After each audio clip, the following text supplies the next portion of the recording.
হাস্যকরভাবে জয় আজকের ম্যাচে। অন্য দিন এত ভালো খেলেও আমাদের ঠিকমতো জয়টা আসে না, আর আজকে দেখে মনেই হবে না যে আমরা জেতার মতো পজিশনে ছিলাম। খেলা দেখতেও ভালো লাগছিল না।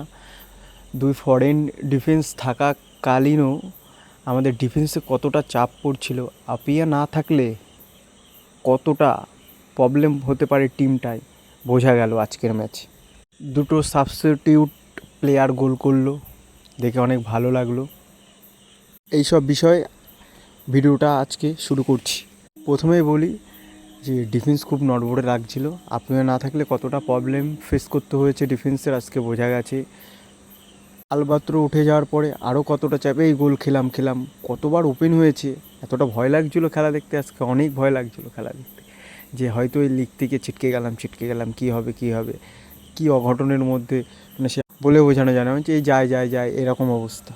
কেউ ম্যাচটা জিতে গেছে। অন্যদিন এত ভালো খেলেও আমাদের জয় ঠিকমতো গোল হয় না, মানে ইজি গোল যে গোলটা হওয়া সেই গোলটা মিস হয়। আজকে ম্যাকলারেনও সুন্দর একটা গোল করেছে, আর সাহাল ওয়ার্ল্ড ক্লাস গোল। সাহালের কোয়ালিটি এমনি বলি, সাহাল হলো মুডি প্লেয়ার, যখন নামে তখন বুঝিয়ে দেয় যে সে কি করতে পারে।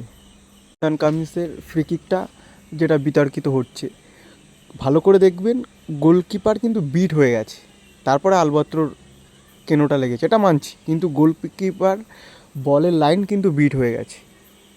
যদি ঠিকমতো ভিডিওটা দেখেন, আমার তো দেখে তাই মনে হলো। জয়টা এনজয় করুন, আমরা সবাই মিলে জয়টা এনজয় করি। জয় মোহনবাগান। আজকের মতো এই ভিডিওটা এখানেই শেষ করলাম। কালকে ভুল ত্রুটি নিয়ে ভিডিও করব, ভুল প্রচুর, ভুলের বিষয় বললে ভিডিওটা অনেক বড় হয়ে যাবে আর শেষও হবে না।